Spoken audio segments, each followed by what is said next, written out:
Hello, everybody. Welcome to the Telehealth Medicare Part A billing per SE 2016. This is a webinar on how rural health clinics can bill for RHC services for their telehealth services. It is sponsored by Azalea Health and ChartSpan. It's being recorded on April the 22nd, 2020. My name is Mark Lynn. I'm a CPA from Chattanooga, and I've worked in the rural health clinic program for 30 to 35 years. I'll be giving a presentation and will serve as a moderator for this presentation as well.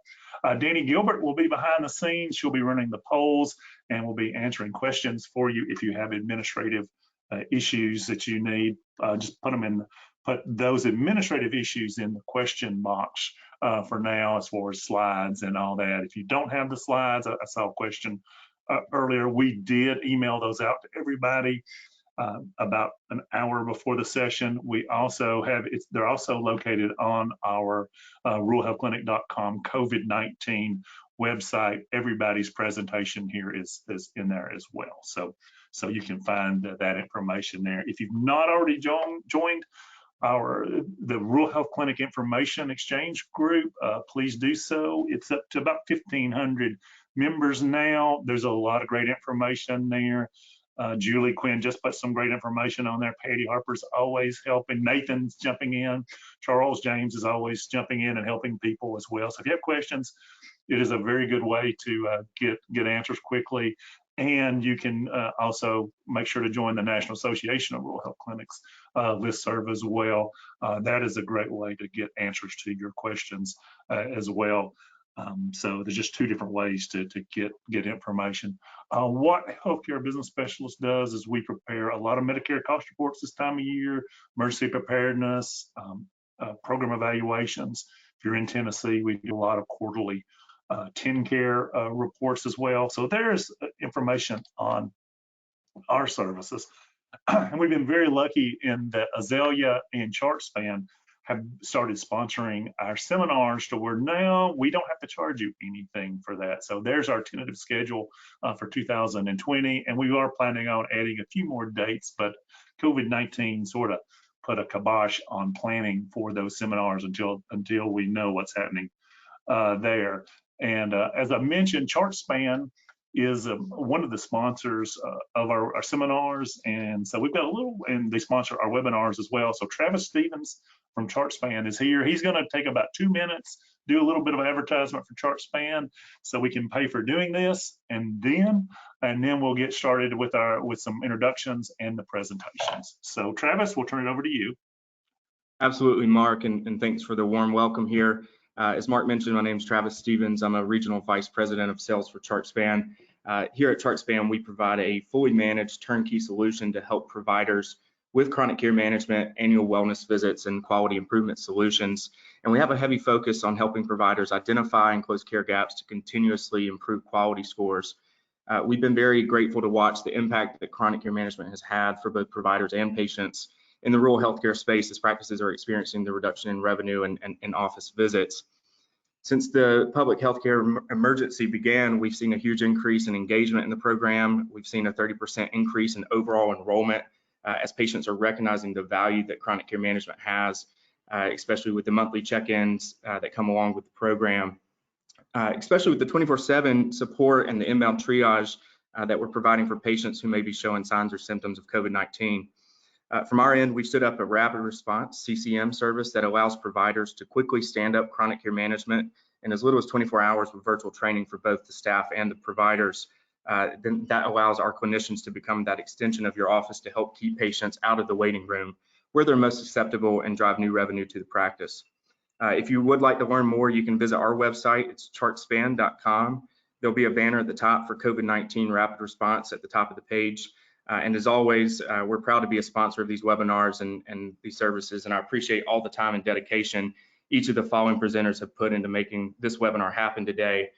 You guys have some of the greatest minds in the RHC space here to present and answer questions, so I know everyone will find great value in the time spent here. So Mark, I appreciate the opportunity and I appreciate the time.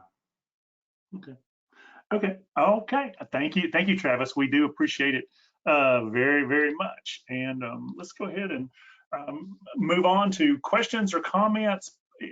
Please wait to type in your questions in the questions area until after all of the speakers have given their presentation. Hopefully, we will get at least 90 to 95% of your questions answered as we go through these materials. And then once we've done everything, and if you still haven't got your question answered, then please feel free to ask the questions at that time, and that will save us. Last time we did this, we had like 150 questions in there. There was no way to to get them all addressed. Here is the schedule, and Charles is having some issues here. I may go ahead of Charles. Patty just texted, Patty Harper from Inquisic just texted me. Do you have a status on Charles? So yeah, Charles says he's on the call, but he's not showing up as a panelist. Okay. Danny, can you do a little bit of research there and send him another panelist link, and maybe that will get him available to do that. And then while you do that, I may, until we get it fixed, I'll just go ahead and start doing my presentation. And then once we get him into the panelist, we'll just shift over to Charles at that time. So does that make sense, Danny? Yeah, and I just sent it over to Charles. So. Okay. All righty. Well, we were the originals. Hopefully, while I'm telling you about the introductions and all, if we get this fixed, Charles will go first. He's from North American Healthcare Management, and he will talk about the guidance that came to us last week about RHC billing as a distant site. And then I will turn off my phone, and then I will talk about it as well. We'll sort of whatever Charles didn't talk about, then I'll talk about that. Julie Quinn will be our next to last speaker, and she'll talk about some cost reporting issues there. Then Nathan Baugh from the National Association of Rural Health Clinics is with us, and he will give us an update on the legislative process. We have a few poll questions that you can answer for that, just to sort of gauge how you feel about the process, and then we'll open up the questions for you guys to answer questions as well. And let me see here. I'm seeing Charles James is as a panelist. Okay, good. Hey, Charles. Charles is here. Thank you. Okay, very good, very good. So we got Charles here as well. So we will hand off to him right after I finish introducing the speakers here. To get you some COVID resources, we set up a separate website on our ruralhealthclinic.com website that's called COVID-19. That's where all your slides, all the presentations from every speaker is there. Julie graciously provided some tools as well, and we have those tools on there as well. So if you don't have your slides, if you didn't get an email from me, that's where they will be. A disclaimer, everything is changing very rapidly. You are getting conflicting information. You got some, if you listen to the office hours session yesterday, you got conflicting information on the CG modifier, and it's very frustrating. Also, CMS is issuing a law one day, and then a week later, that law is getting rescinded. Then they're putting in a new law, and that law is being backdated for 2 months. And so it's hard to keep all the balls juggled during this time. So we believe everything is up to date in these presentations as of April the 22nd, 2020. Some of our speakers here may know more about certain things, or we could have missed something. It's very easy to do in this time, but we're trying to give you the most accurate information that we possibly can. Meet our speakers. Nathan Baugh will be our last speaker. I think most of you guys know Nathan. He is the Director of Government Affairs for the National Association of Rural Health Clinics. We're very lucky to have him, and I really do appreciate Nathan and all the work he's been doing behind the scenes with clients. I know I've seen many late night, many weekend emails that Nathan has been responding to the clients that put my name on there, put Nathan's name on there, and so he has been working a long, like the rest of everybody in here, have been working long hours during this time. So we appreciate Nathan. Margaret Chandler is with Azalea Health. She was going to speak, but the SBA loans and the Senate passing stuff. It happened last night, and she didn't have all of her material done, so she wanted to defer to another date. So we'll have another webinar down the future, and we'll get Margaret to speak about that as well. There is Charles right there. So we put out an APB, and thank goodness that he got his panelist credentials going here. So there he is with important people. Charles is the president and CEO of North American Health Management. I always get the full name mixed up, but I always just call him North American. So Charles has done a great job educating everybody on billing and coding. You've seen him at the NARHC meetings there. He does the advanced sessions and on billing and the beginning sessions as well, and does a great job. Of course, Patty Harper. Patty deferred a little bit of her time today. She was going to be speaking, but she's going to, and her presentation is out on the website, but she's going to hold off and just answer questions. And Patty, feel free to jump in anytime. Any of the speakers, as we're going through this, if you've got something burning to say and you're a panelist and you've got an open mic, please feel free to jump in here. Because like I said, a lot of this stuff is confusing. And if you don't know everything, there's things that can sneak up on you and you don't know. In fact, CMS just changed something today. They added a waiver for off-site services. And I haven't read it completely because it just came out right before this webinar started. So Patty is the CEO with Inquaseek LLC. You've seen her at the webinar, at the seminars that they do. They have a great thing called Everything RHC. That's going to be April the 24th, sponsored by the Alabama Rural Health Association. And she goes to the Florida and goes to all of, and on the Rural Health Clinic Information Exchange, Patty does a great job answering questions. There are questions that I shudder when people ask them. Patty knows the answer to. So Patty, we appreciate all that you do. And of course, Julie Quinn, I think everybody knows Julie. She's been 35 years old forever.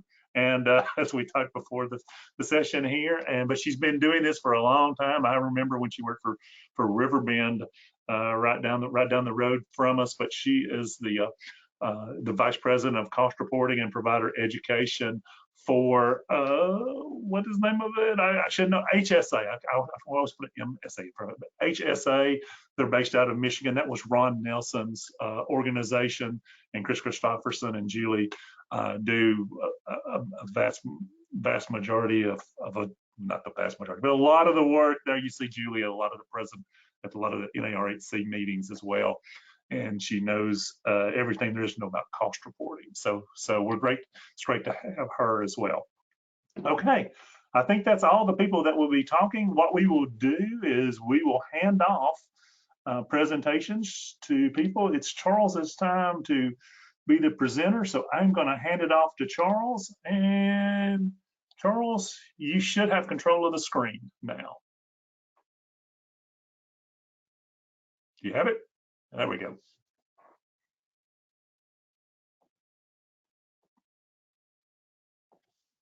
Can everyone hear me all right?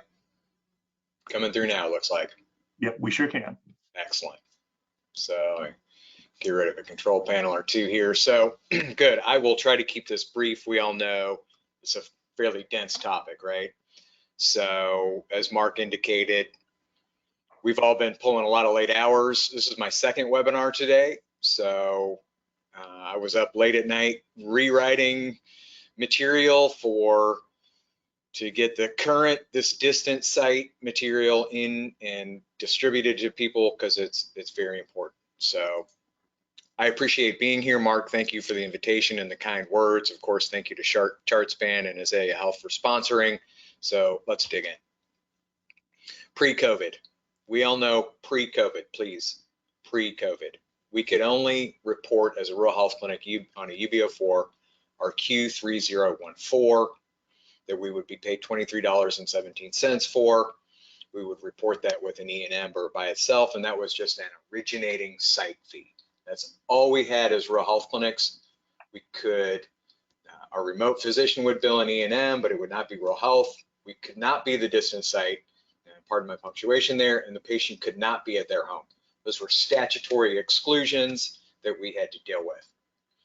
Part of the whole confusion of the rolling nature of the guidance we were getting was everyone determining where exactly we as rural health clinics stood in that process.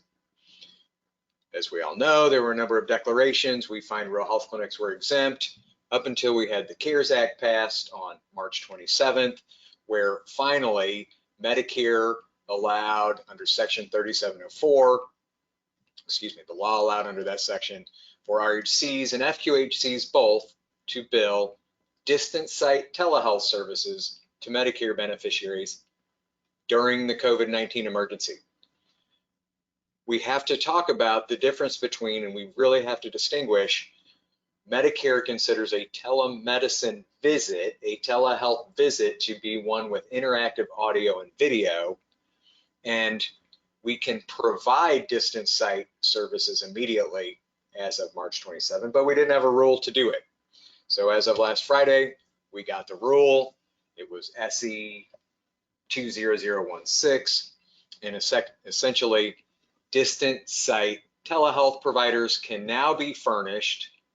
We got a couple big curveballs in this, by any healthcare provider working for the RHC or FQHC within their scope of practice. Now, some of this we don't have in writing. We have it verbally or via emails from CMS, but we were told that according to the CMS list of approved telehealth services, right there, that link at the bottom of the screen, which includes 99201 and 99211, those would be encounters for a rural health clinic, only using telehealth.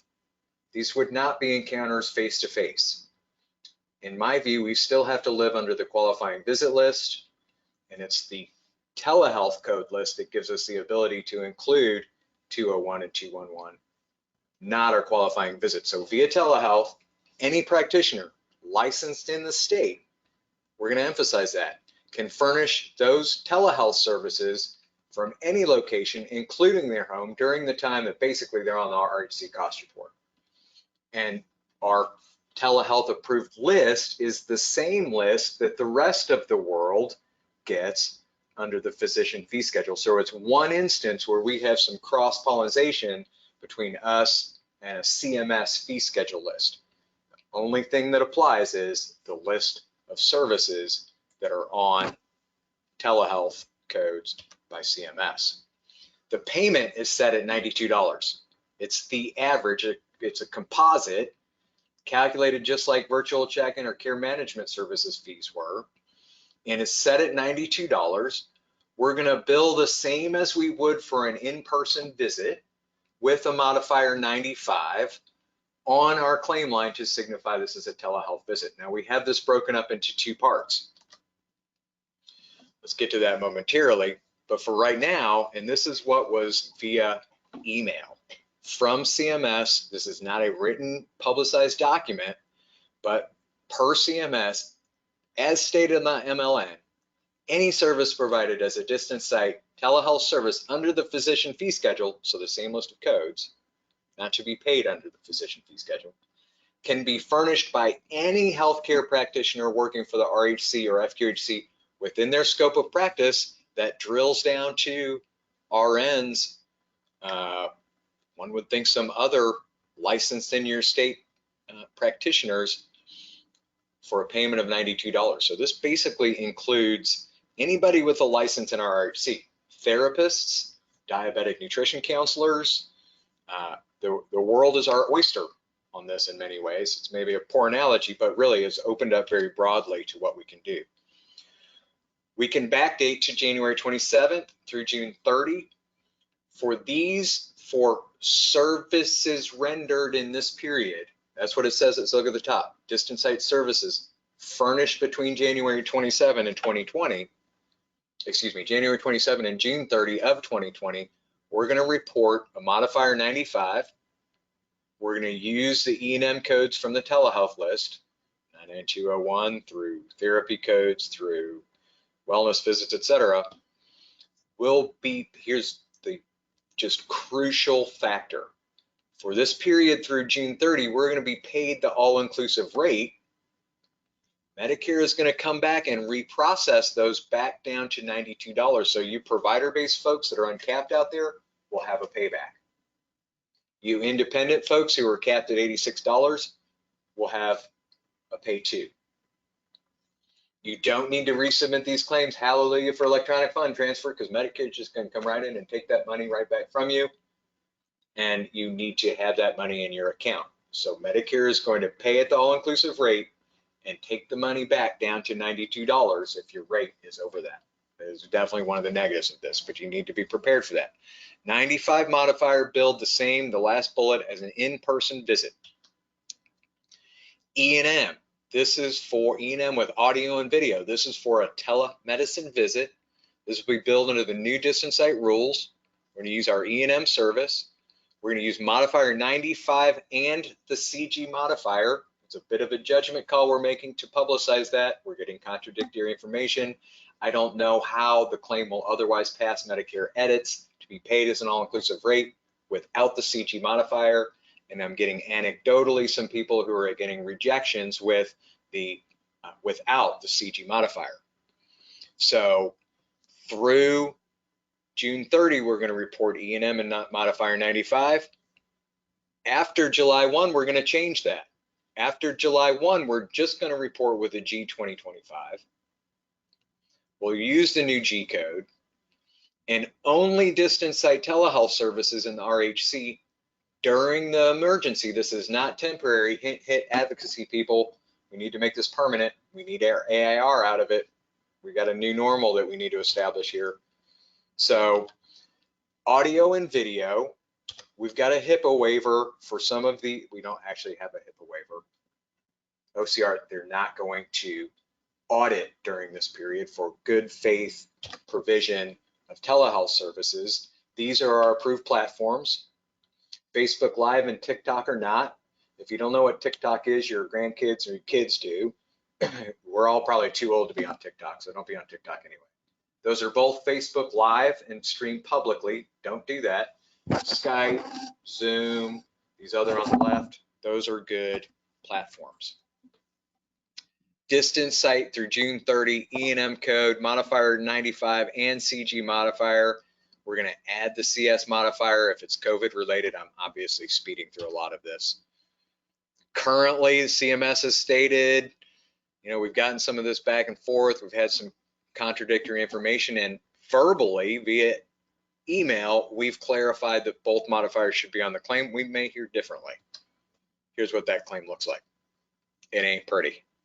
Look at all those modifiers. So CMS assures us we'll be able to get those modifiers through. This will be paid at the AIR, and CMS is going to come back and adjudicate down to $92. And we'll use the CS modifier to waive coinsurance. I'm going to let Mark maybe talk about the CS modifier, but basically the CS modifier as well, even if you use it, you'll probably get claims that adjudicate with coinsurance and deductible, likely so. But Medicare says, don't collect that. They're going to come back and take that money back too.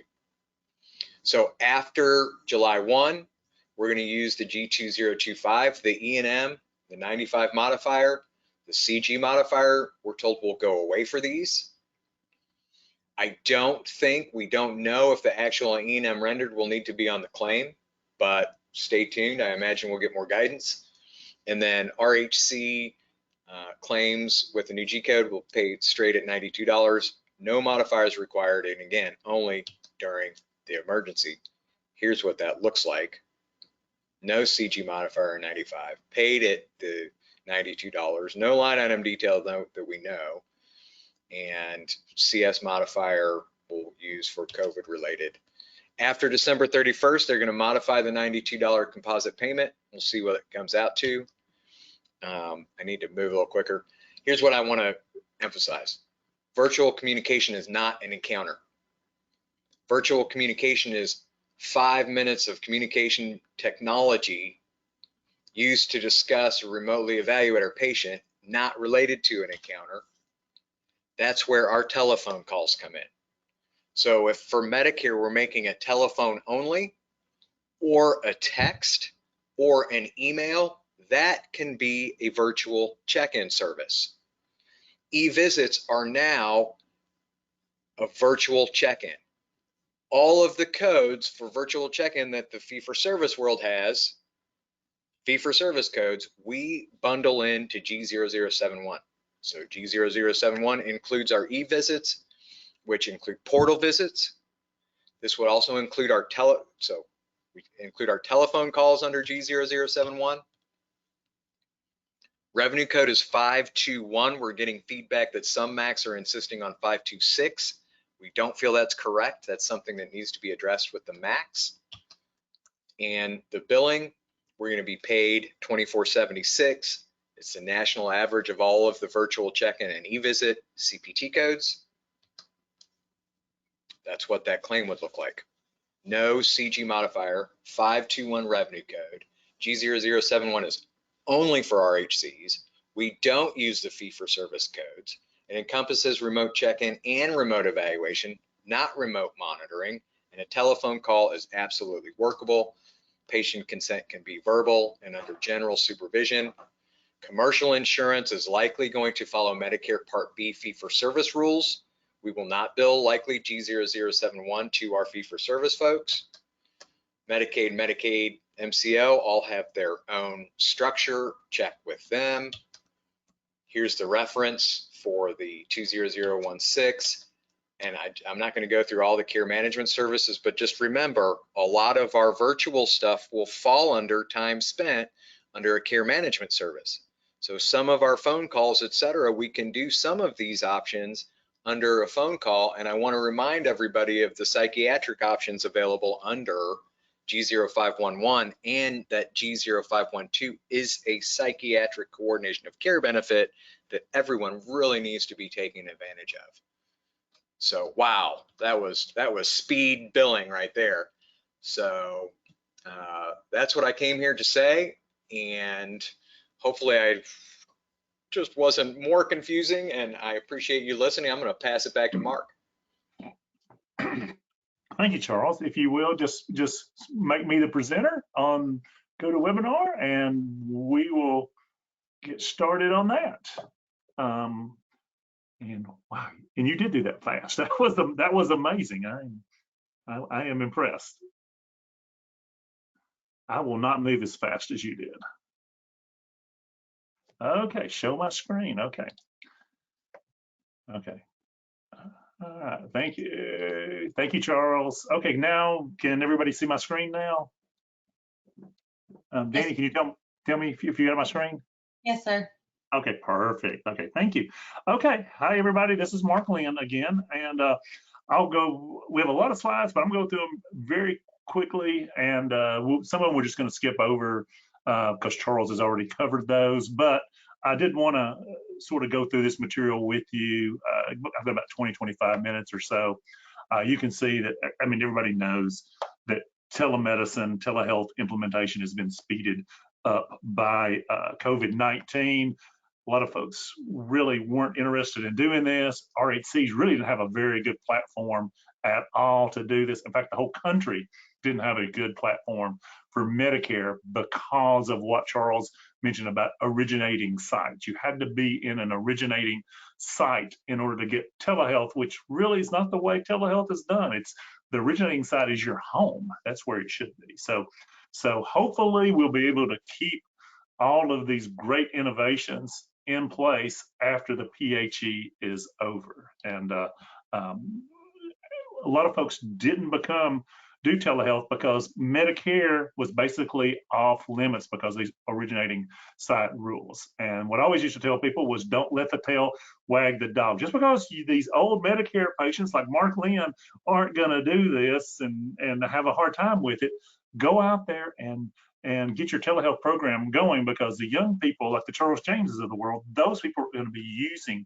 telehealth and telemedicine. So we always talk about what's called the golden rule. He who has a gold makes the rules. Your insurance companies have been on board on this for a long time. So you really want to get that information out there, because your Medicare utilization, even during this time of PHE, may be not that great. So although those are the people that need it the most because they need to stay home and not be not be out there, but they're going to have the hardest time converting to this telehealth and telemedicine here. But go find out your insurance companies that are out here. Here's a listing of some of the insurance resources that are close to us in Tennessee. Create a cheat sheet for all the different insurance companies, because what we're telling you today applies to Medicare, doesn't apply to your Blue Crosses of the world. So what you want to do is get a cheat sheet, figure out how they pay, what the place of service they need, and what modifier. There's going to be different modifiers. Some people use a GT, some people use a 95, some people use a place of service 11 or place of service 2.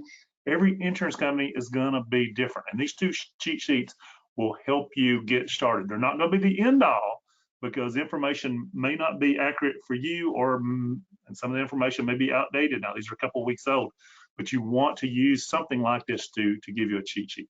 Also, the Center for Connected Health Policy, they look at every state has different rules for Medicare, for Medicaid, and you want to look at that because your Medicaid program is really driving a lot of your telemedicine these days, and the reimbursement, a lot of states are paying the all-inclusive rate for telehealth right now. So this is a great resource to keep up with this, and there's some slides and presentation. In fact, they did a slide presentation or a webinar, a 15-minute webinar on April the 17th on RHC billing. So we're gonna give you some resources to look at this further, because if you're like me, you probably spend a lot of your time on webinars and finding really good resources for so you can know this information.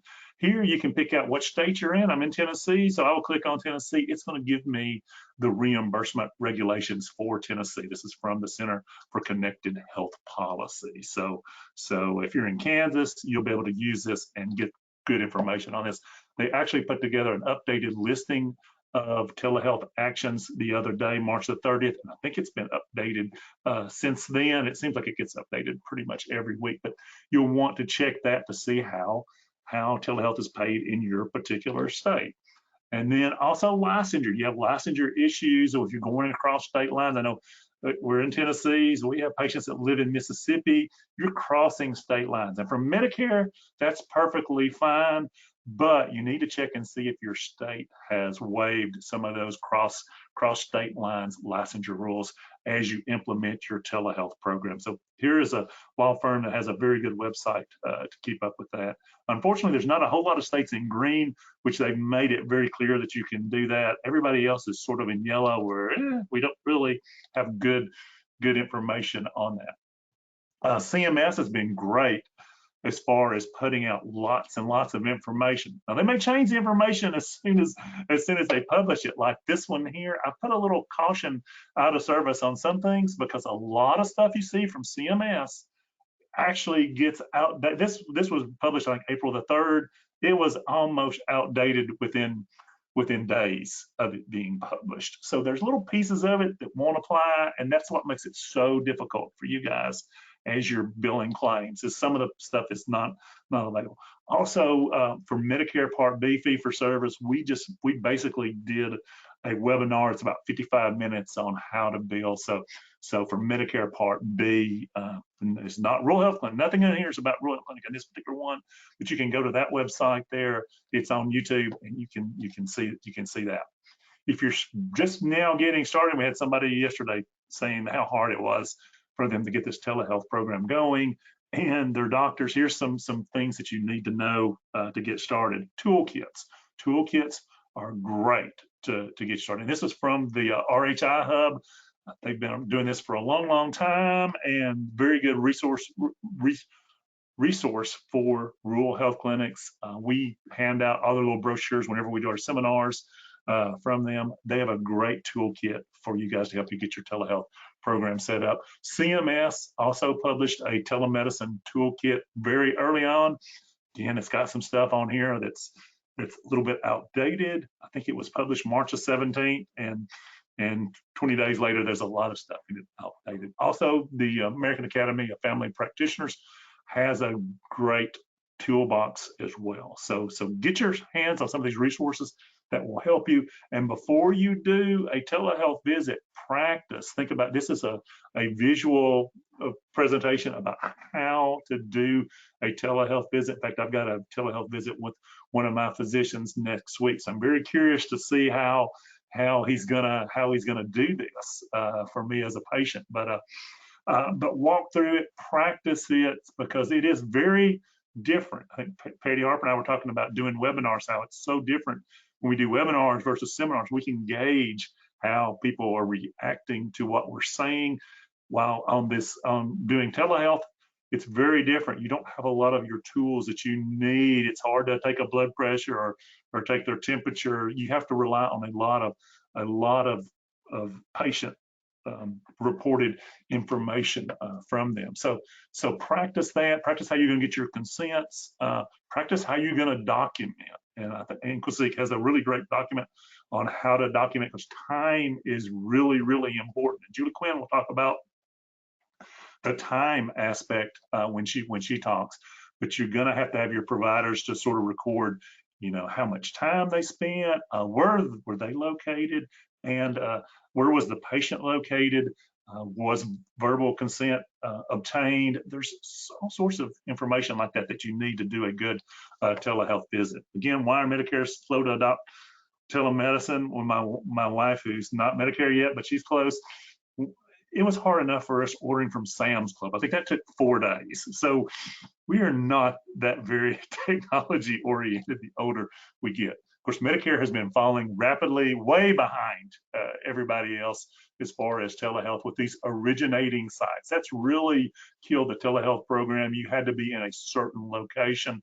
Also, RHCs could not be distant site until this March 27th ruling came out and was backdated till January the 27th, which is very strange to me. A law was passed on March the 27th, and they backdated it all the way to January 27th. Your government is doing weird things during this COVID-19. And then, of course, telehealth costs are not used to compute the all-inclusive rate. Again, Julie will talk a lot about that in her time. Here's originating sites. Now they can be from their home. They can be urban. They can be rural. They can be underserved. They can be fully served. Pretty much anywhere in the country, you can now be an originating site. My home is now an originating site whenever I do my visit with my doctor next week. Part A, we're going to talk about the UB04 billing for rural health clinic. If you do have private practice time that's not an RHC, non-rural health clinic hours, and then I thought this slide got pulled, this piece of the slide right here got pulled out, but apparently it snuck back in here. Provider working from home. Actually, we got a slide on here where Medicare changed that, and where it said that if a provider working from home can provide an RHC visit, even if they're at home. You don't have to fill out an 855B and call a phone number and get that physician's home address on there. During this period of the PHE, you are allowed, the physician, nurse practitioner, PA is allowed to do an RHC visit from their home and do a telehealth visit from their home. So, and there's no reporting that you have to do. So that's a great thing. What is the 1135 public health emergency? I won't be talking about PHE a lot, and you'll hear people talking about PHE. That's called a public health emergency. And all these rules for COVID-19 only are good until the PHE ends. Hopefully that will be sooner than later. The difference between telehealth and telemedicine, that's very confusing. Telehealth is typically a very broad term, and telemedicine is sort of a less broad term that's used within telehealth, although CMS, Medicare, defines it a little bit differently. We'll talk about that in a minute. What Medicare defines is for telehealth, you have to have synchronous telehealth. That means you have to have real-time video and audio at the same time. It can't be asynchronous, which is sort of a store and forward, or it can't be audio only to be what's considered to be what's called a telehealth visit for rural health clinics. And that causes some problems as we get in this a little bit further. So getting into our Part A reimbursement here, one of the things you're going to notice is it's very hard to keep up. I've noticed all of us are having a hard time keeping up. What I've done to try to keep up with it is create an Excel spreadsheet that's sortable. with all the different regulations on there. And you can see it's dated 4/10. I've got to update it this week to get all the different things that have happened this week. It's got about 75 documents in it right now, and but it'll have probably about 100 by the time this week is over and I get it completely up to date here. But you can click onto that and you can have access to it. That has really been very helpful for me answering questions. And this, again, it's going to be very complicated. You're going to get different answers. If you listen to office hours yesterday, CMS gave completely different answers than what they gave the day before with Corinne Axelrod and Tracy Mackey and the NARHC webinar, which was fantastic. They gave different answers than what Corinne and Tracy gave yesterday. And we're going to go with Corinne's answer. So we'll show you that. And it'll be the same answers Charles gave you. Here's what the CARES Act said they wanted put in. I won't go over that because I'm like Charles, I'm going to start running out of time. I'm going to skip through some of these.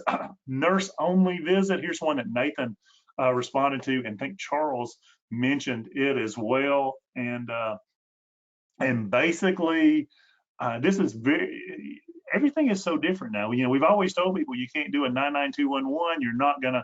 That doesn't qualify as a rural health clinic visit because you don't meet the face-to-face encounter rule, but that a physician, nurse practitioner, PA, LCSW, CP have a face-to-face encounter with the patient. We said that wasn't something that you could bill for and get paid for. Under this guidance, you can do a telehealth visit as a nurse-only visit, and that gives everybody the heebie-jeebies and feels uncomfortable. But the way I'm reading what Nathan has said here is that's absolutely can happen. Nathan, are you on the line here? Can you open up your line and just give me a thumbs up or a thumbs down? Yeah, it's a thumbs up. And I understand why everyone's got concerns about it. That's exactly why I wanted to explicitly address the level 1. Because normally our logic here would tell us, oh, we can't do a 99201 and throw a CG plus a 95 on that claim and get paid the all-inclusive rate, even though it's going to get later adjudicated at 92. Our logic says no, but if you read it carefully, that is the policy as of right now. So, and I think potentially whether this is the policy forevermore, I think that's much more up in the air, and I'll talk more about that in my section. But yes, this is the policy as confirmed to us right now, and I know that there's been a lot of back and forth on this, so we're going to ask CMS to put out something just a little bit more explicit on this, just in the short term, just so folks have that comfort as opposed to just trusting my email inbox. Well, Nathan, we trust your email inbox implicitly, but it is great to be confirmed. Yeah, okay. No, I agree. I want it confirmed. Yeah. All right, thank you, Nathan. We appreciate you jumping in on that. And so that's something new. That, like I said, that gives us a weird feeling. There is the listing of the services. Charles has already put that out there, so I won't bore you with that. Here's what the services look like. There's 191 of them. 85 of them are temporary services that are only good for the pandemic. The normal telehealth services for Medicare is 101. Oh, my math is bad. Whatever that number, 191 minus 85, that is the normal telehealth services that you can provide for that. So that's what it looks like. Here is that summary page. That's made a nice little table CMS did. Unfortunately, it was completely out of date by the time they published it. Won't go through all of those, except for these telephone codes. You know, one thing they did add in something called the interim final regulation that came out. The draft of it came out on March the 30th. It was actually finalized, I think, April the 6th. They did add 6 prolonged telephone codes. 3 of them they haven't implemented yet. It relates to physical therapy, OT, and one other, speech therapy maybe. They haven't really implemented that yet, even though it's somewhere in the law. It's not in the law. It's very confusing, the CMS guidance on that. But there's also 3 codes there that are for prolonged telephone visits with a physician, nurse practitioner, PA, what we're sort of normally used to, but you can't bill those as a rural health clinic. So that's very disappointing. That's one thing that I'm sure Nathan will be working on, getting that into our $92. And there's actually 5 different types of telemedicine that Medicare recognizes. There's something called remote monitoring that I didn't quite be able to fit it on my page here, but there's telehealth. The key there, it's audio and visual. That's going to convert eventually into an RHC 2025 code. Once after starting July the 1st and going forward, that's going to be that G2025. This is also going to be the things that are on those 195 codes that are on that list. The next item is this virtual check-ins. Those are going to be the G0071. Basically, that's a 5 to 10 minute phone call, or it could be an e-visit through a patient portal. And there's also a virtual check-in could be store and forward, where I take a picture of something, I send it to my doctor, and they respond to that within 24 hours. That's going to be a G2010, and there's a G2012 on the Medicare Part B fee-for-service schedule that if you do there's 5 different codes, and you convert those into this G0071. The e-visits, again, those are patient portals. I can't see a whole lot of our rural health clinics doing those quite yet. And then our 4th category up here, telephone. Those are those prolonged phone calls we talked about. Again, as of right now, those are not rural health clinic. You can sort of fit those in different boxes that they probably weren't originally intended to go to, such as the G0071, or you can fit some of this time into your case management time, what Charles talked about as well. So those are some of the boxes that we're dealing with. Seemed like we waited 31 days to get the RHC regulations from the date March 27th to the date they were published April 17th. It seemed like a long 31 days. Here's what the regulations look like. It's only 4 pages, and really only about a page and a half of it actually relates to rural health clinics. And then can they go back in time? Yes, they went back to January the 27th, which again, this makes it very hard because a lot of things are backdated, and we're not used to a law being enforceable backdated. That seems sort of weird to us. We did put together a FAQ. It's about 8 pages long. It has a nice little table in it where we try to summarize information, and I actually was able to fit my remote monitoring on this one, where it describes the 5 basic things that Medicare covers. So you want to get your hands on that FAQ. And then here's the second part of this as well. It talks about the CS modifier, CG modifier, the payment amounts. And I'm going to speed up and get to where one of these slides where we show you exactly how this works. Just give me a second here. Open door forum. Do remember you can ask questions. Go ahead and email them these questions ahead of time. I've been emailing them questions. Haven't got much of a response yet, but it's hard to get in that queue. Yesterday I was in the queue and didn't get to ask my question. Those happen every Tuesday and Thursday at 5 p.m. So we highly recommend you get on those as well. Here is the FAQ that I issued there. You should have a PDF, and these are all hyperlinked, so they should all work and take you to the document that you're looking for. Here's the guidance I told you before about a physician working from home. Perfectly fine. You don't have to do anything with Medicare Part B. You don't have to include it in box 32. If you're doing a 1500 form, you do not have to put that in box 32, the address of the physician. They didn't really care for that too much. Okay, and then here is the things that Charles was talking about, the modifier 95, the CG modifier. And so let's talk about how that's gonna be billed. From January 27th through June the 30th of this year, this is how you're gonna bill your telehealth services. Number one is you're gonna bill on UB04. It's gonna be a bill type 00711. You're going to use the appropriate revenue code. If it was for a nursing home patient of 0524, 0525, or if it was for a service that would normally be performed in the office, you're going to use a revenue code 0521. And you're going to use that one of those 195, 91 HCPCS codes that are on the telehealth listing, you're going to put that there. You're going to add the 95 modifier, and you're going to want to add the CG modifier, even though the guy, Charles and I are on agreement on that. The reason, and if it helps to know the reasoning, CMS is using a system that has not been updated, that has edits in it. If you don't put the CG modifier on it, it's going to reject that claim. So you want to use the CG modifier. People will say, well, wait a minute. CG modifier means we're asking for a copay, and that's not what it means. It's basically a code that CMS put in October of 2016. They put this code in to make claims process, and that's they stopped using what's called the QVL, and they want the claims to process. So they said, just put CG on it and we'll pay it. And that's what you guys have to do. It's not logical, but it's the way the system works. So put the CG modifier on there.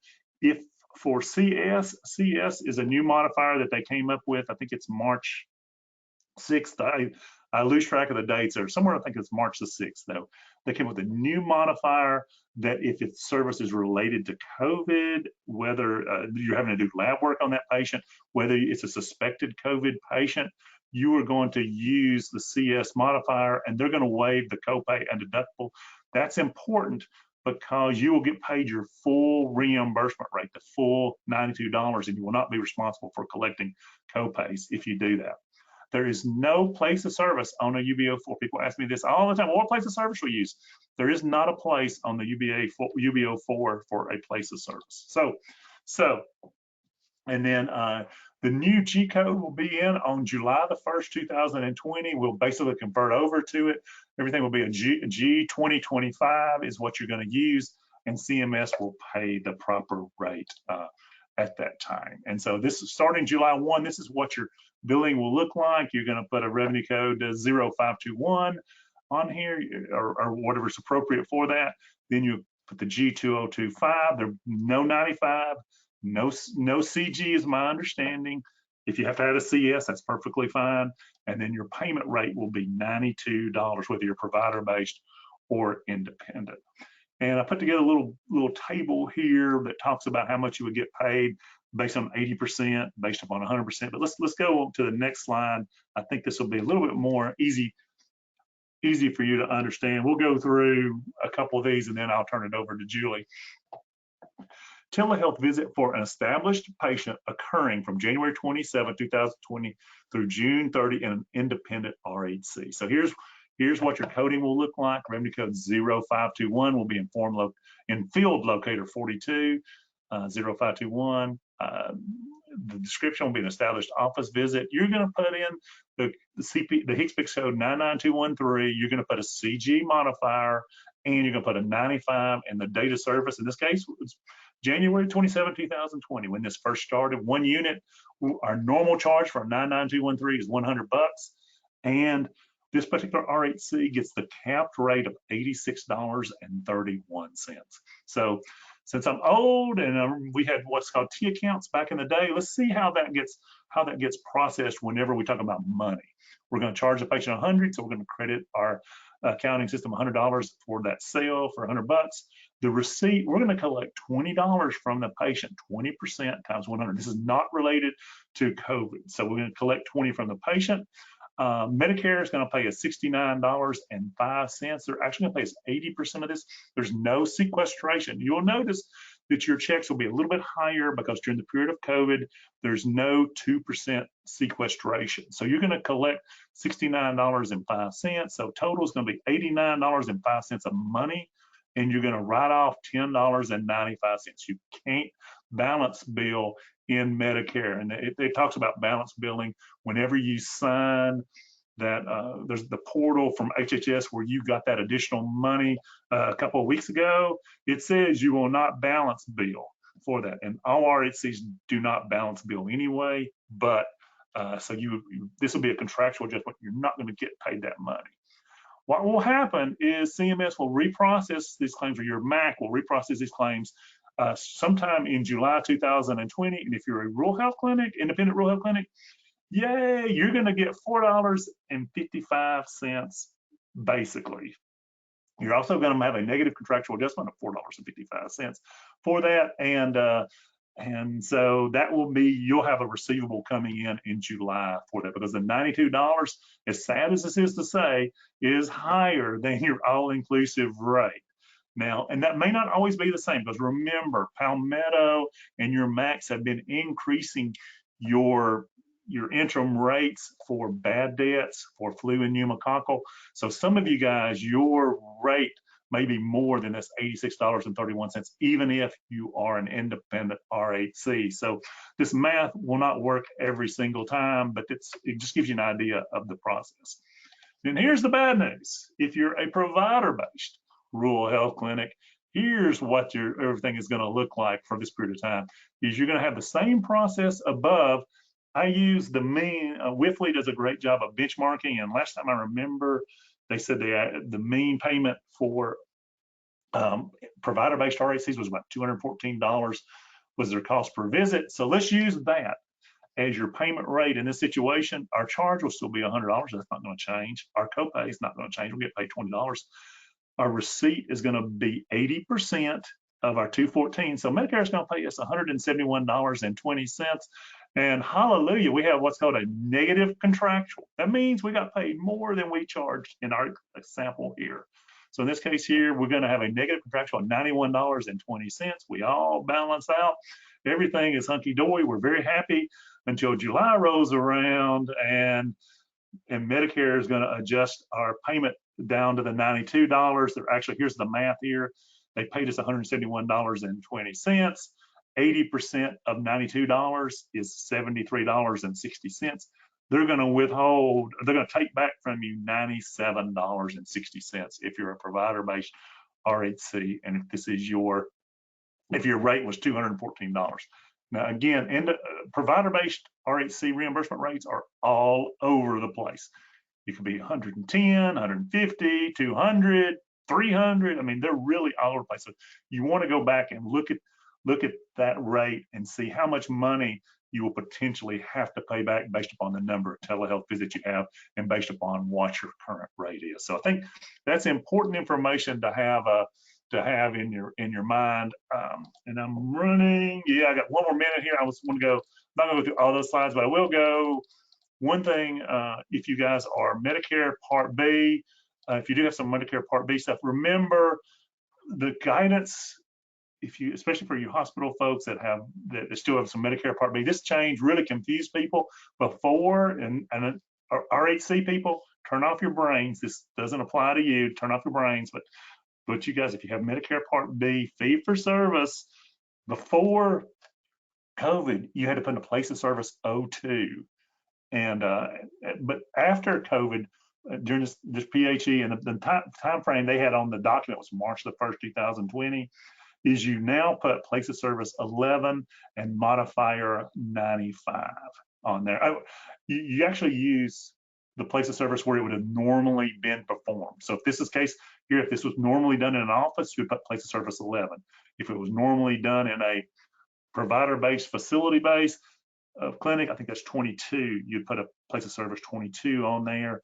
And what's important about this is the payment will be at the non-facility rate if you do. So if you put the 02 on there, they're going to short you. And here's the math on that real quick, is if you put place of service 11 with modifier 95, CMS is going to pay you basically 27% more. If you don't get the memo and get left out in the code, then you're leaving 27% of your money on the table if you don't do that. So that's really, I went 1 minute over my time, which I normally do.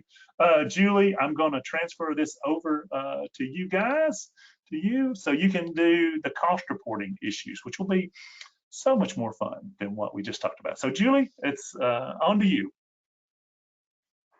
Thank you. All right. Danny, tell me when you can see my screen. You're up. Okay. So are we on the first slide now? Yes, ma'am.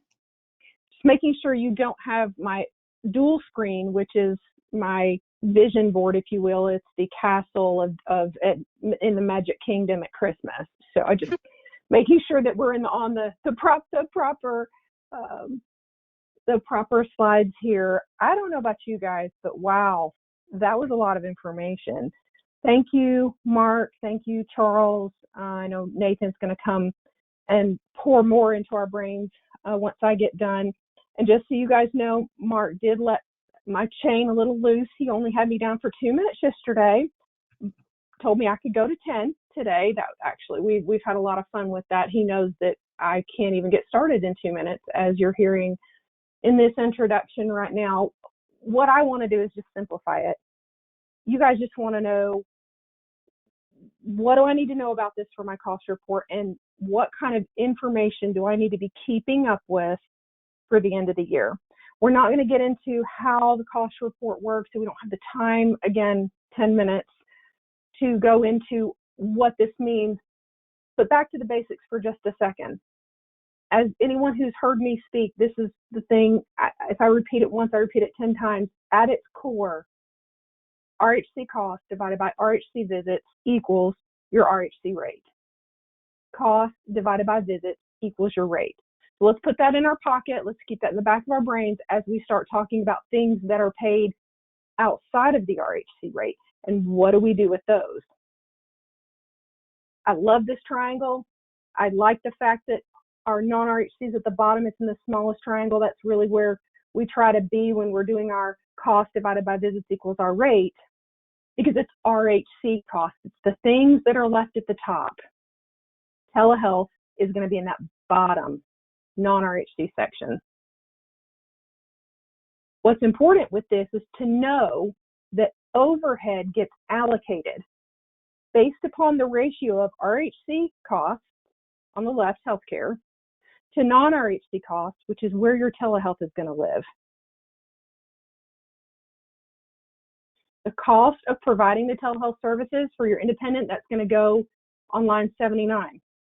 For your provider base, there's a telehealth line on 2501. And the reason it's important to get there is so that the overhead will allocate appropriately. Well, wait a minute. What do? Do I exclude it? Do I reclassify it? Because again, we're back on this triangle. RHC cost at the top.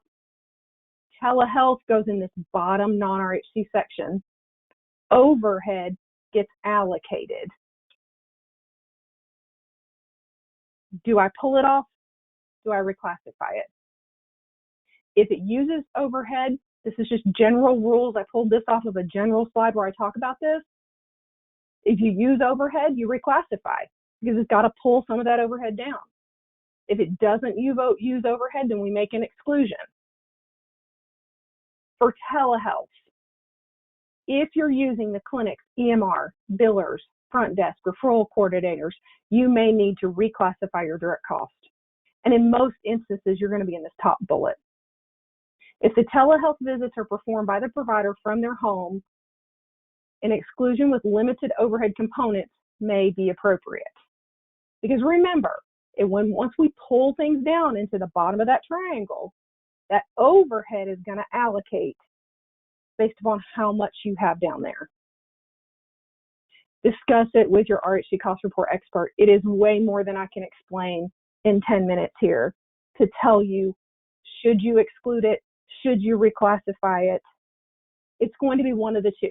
I say this so that you're going to understand the importance of record keeping.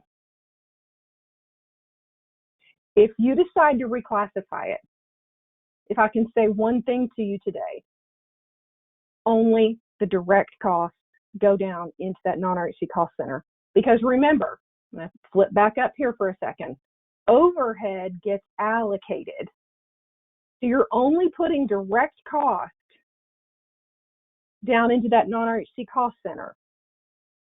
The billers are going to allocate themselves. The EMR is going to allocate itself. IT is going to allocate itself. The cost report does that for you.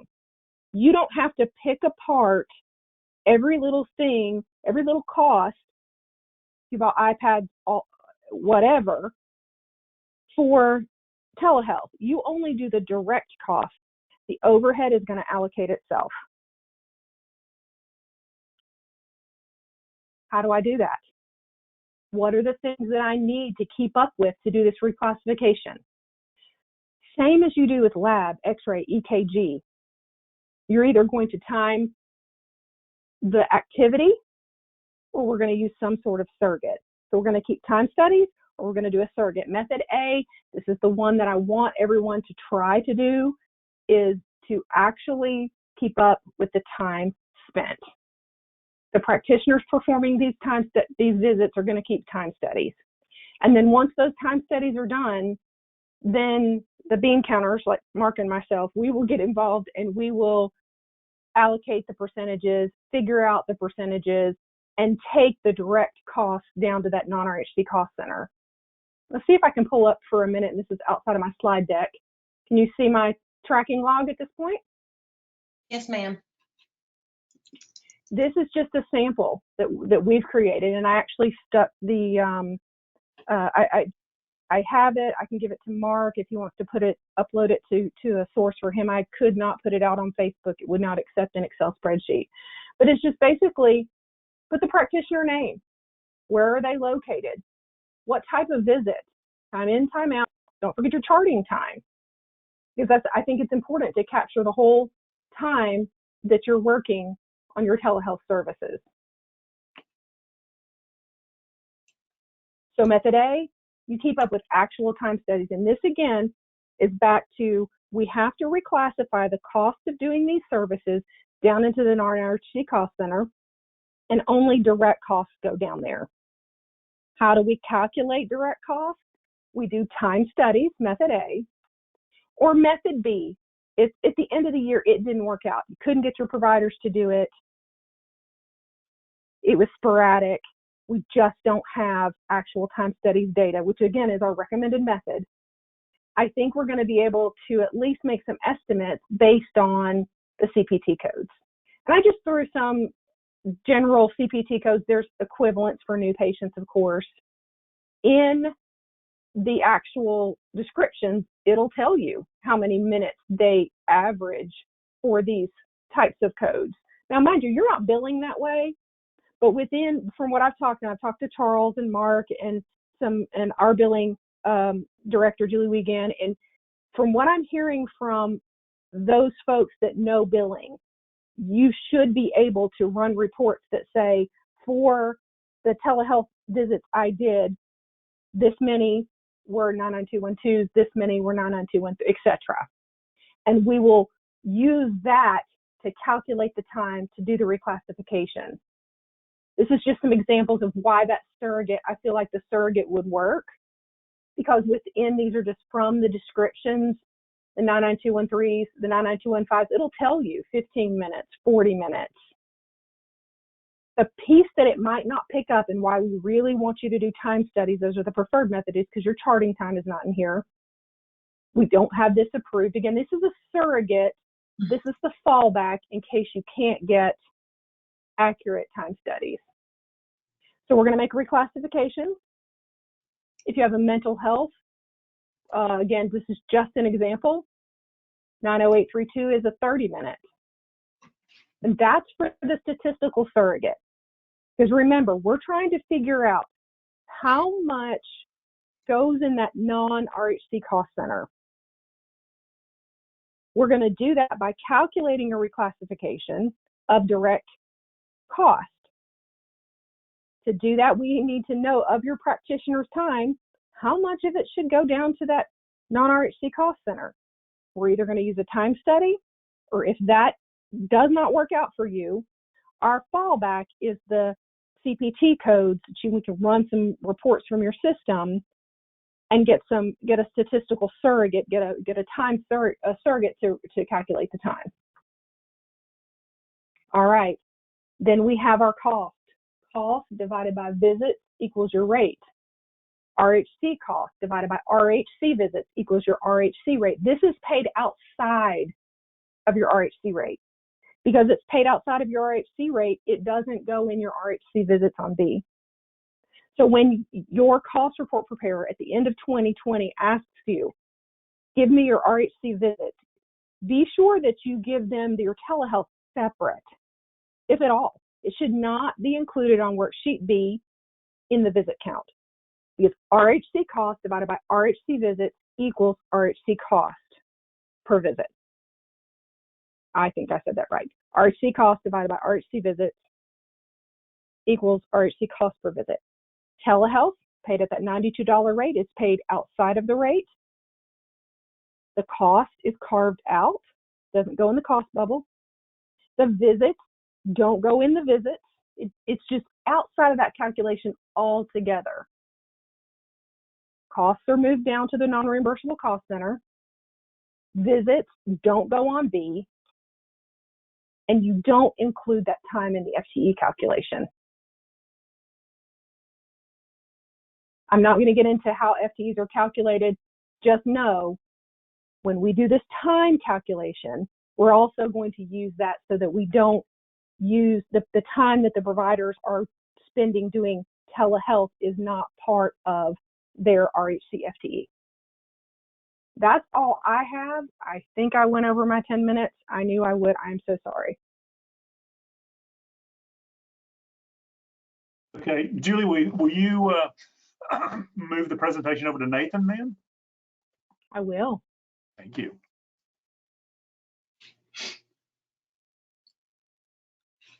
All right. Thank you, Julie. Thank you, Mark and Charles. Hello, everyone. My name is Nathan Ball. I work with the National Association of Rural Health Clinics. You guys can see my screen now. I'm going to. You can. Screen here. So I think everyone did a really good job at covering all the changes and the telehealth policy as it is today.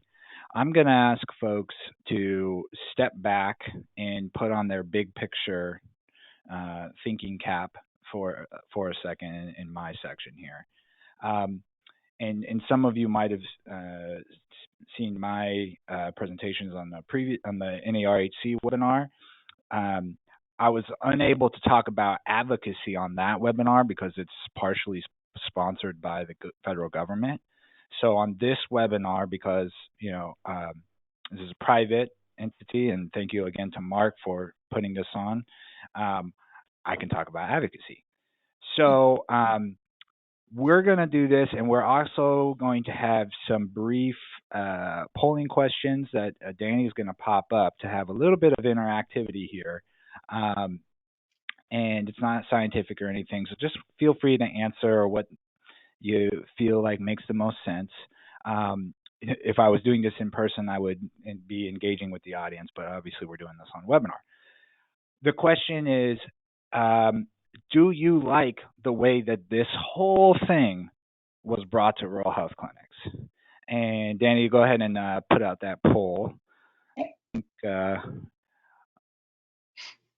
Danny, I'm getting a little note that says organizer must close poll to enable screen sharing.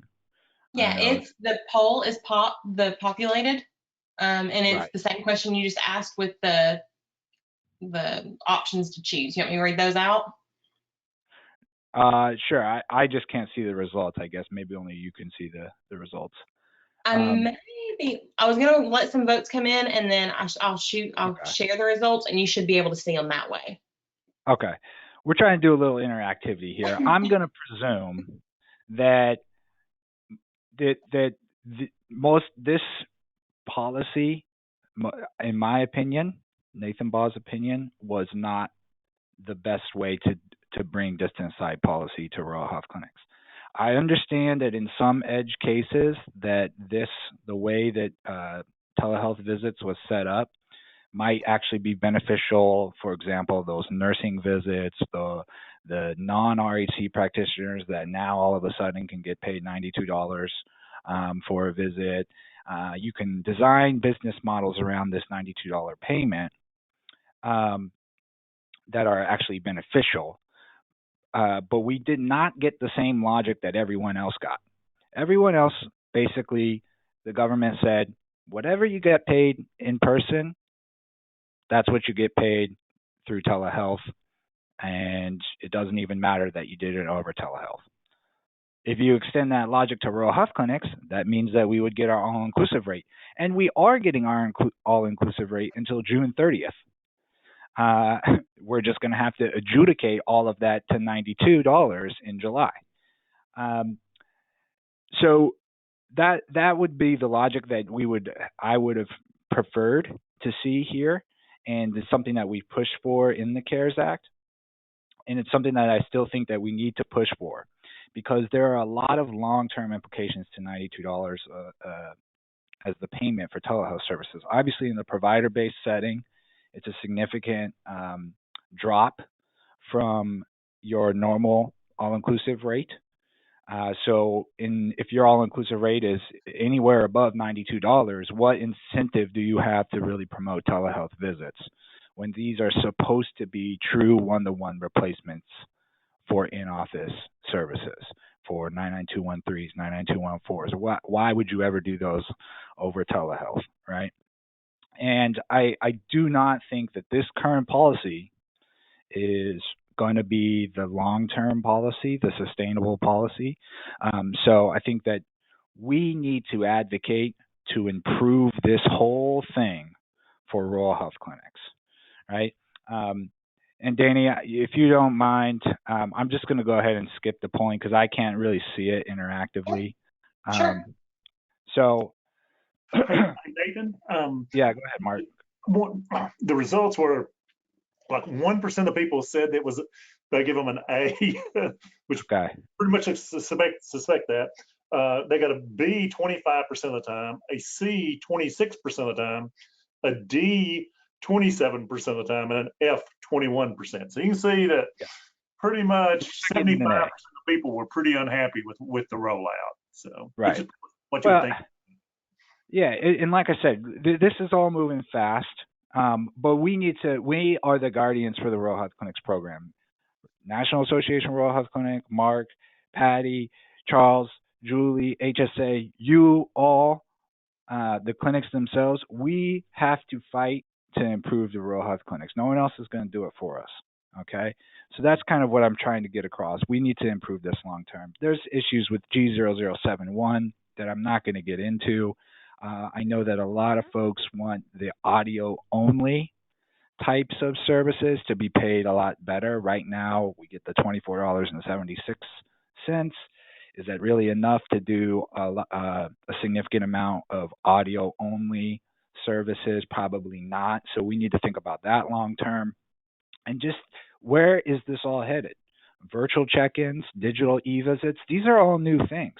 Digital e-visits, which is, again, interaction through the patient portal, that was just started January 1 of 2020. Virtual check-ins started in 2019. What's coming next? And when they create the next thing that I don't even know, or they're going to call it whatever, how will that be brought to rural health clinics? If we don't advocate for ourselves, it's going to be more confusion, more complication, and potentially, bad payment.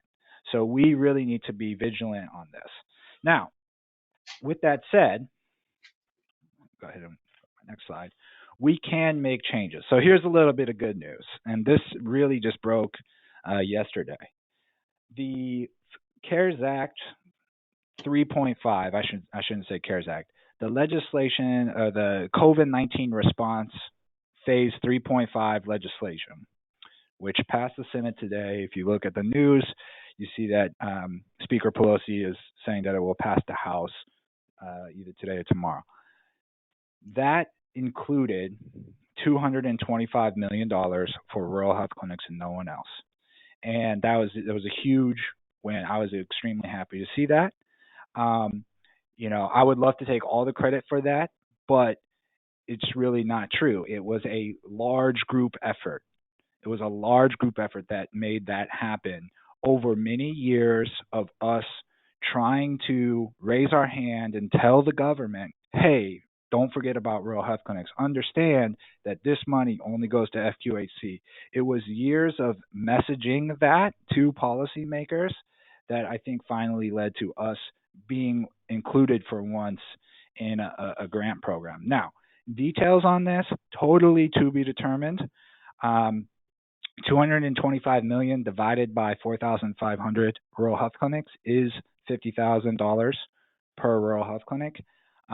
It could be that everyone just gets the same amount of money, whether you're a large rural health clinic, small rural health clinic. There could be a grant program where you have to apply for this. We don't know those details at all yet. So it would not shock me if we just handed out most of this money, no applications, similar to the Provider Relief Fund. But it would also not shock me if you had to go through some sort of an application to get this money. But to be determined on the details of that, again, it's not even passed the House yet, and it's not certainly not law. So, but that's an example of us, we are able to make some changes. And we are able to get the Congress and CMS occasionally to do positive things for rural health clinics, and that's what we need to do more of. And like anything in life, there's obviously a ton of nuance to everything. So Mark, I know you like to use the golden rule: he who has the gold makes the rules. But theoretically, in a democracy, he who has the votes makes the rules. He who has the good cause makes the rules. And sometimes we can have our faith restored a little bit in democracy when things like this happen. So there's obviously some nuance here, because we do not really, frankly, we do not donate money like many other healthcare entities. And so we don't have the gold to make the rules in that sense. We've been able to make some progress on regulatory items over the years, so we can make changes. And as Mark said, COVID-19 has really pushed Medicare policy in regards to telehealth by leaps and bounds. CARES Act extended us as distance site, et cetera, et cetera. So changes do happen. So it's not, advocating is not a lost cause, I guess that's what I'm trying to say here. With that said, so I had the bad news, the good news, and now again a little bit of the bad news, is that we have a lot of work to do. As this public health emergency unwinds, whenever that may be, I'm not going to project that, but it will unwind eventually. Congress and CMS is going to have to decide what they want to keep, what they want to sort of tweak, and what they want to go back to status quo or pre-COVID on, right? And so we have a lot of advocacy work in front of us. What do we want to keep? We want to be able to be the distance site, right? What do we want to tweak? Maybe we want to tweak the way we get paid, because that $92, again, I'm not a big fan of it. I understand it's beneficial in some cases, and I know our independents, rural health clinics, will probably prefer that. But what do we want to tweak? And then what policies go all the way back to the way they were before COVID-19? I'm presuming that you're not going to be able to do FaceTime as your telehealth visit forever. I think that would be a good example. I think HIPAA compliant platforms will be in effect eventually. And of course, we have our major underlying issues with reimbursement. The cap and the uncapped dynamic is, in my opinion, unsustainable. There have been proposals to put us all on a PPS style system that was in the president's budget. And so there is this is a problem that we need to solve before someone else solves it for us. And we need to advocate to proactively solve this before someone guts the rural health clinics program. So what can you do? Again, we need rural health clinics to advocate. Advocate in any way you can, whether it's an email, a phone call. Jeff Harper, who is Patty Harper's husband, put on Facebook a great video talking, rallying rural health clinics to advocate. That's exactly the kind of thing that I would like to promote and like to see more of. We need to get in front of the policymakers more, and the more we do that, the better we'll come out on all of these issues, okay? If you are, and it's not an excuse if you're in a system or you're owned by a hospital. you need to make sure, and I'm begging you to do this, make sure that the RHC perspective is properly represented by your C-suite or government affairs team. I know some of the really big systems, they say, you have to have, it's a large organization, so you have to have the proper person are the only ones that are allowed to contact, let's say, government officials, etc. You need to advocate within your organization to make sure that the RHC perspective is properly represented, because again, most rural health clinics are owned by hospitals. And so if the hospital CEOs or CFOs are only thinking about hospital issues when they do the advocacy, that's going to hurt rural health clinic issues. So make sure that within your organization that rural health clinic issues are being properly represented. So I can't emphasize that enough. Obviously, if you're independent or you're smaller, you don't have that hospital to worry about, and you're focused on your outpatient practice, your rural health clinic, that's not an issue. But we need folks to advocate. And one of our closest allies on the Hill, staffer that really knows rural health clinics well and has done a lot for us, recently told me, after he had done a bunch of work for us, said, it would really just be nice if just like one or two RHCs contacted our office about this issue. And I was disheartened to hear that, because I had been rallying the rural health clinics community to advocate on this issue. And apparently our chief ally, who had done a lot of work, hadn't heard from rural health clinics. So we need to get in front of policymakers. Again, I can't emphasize that enough.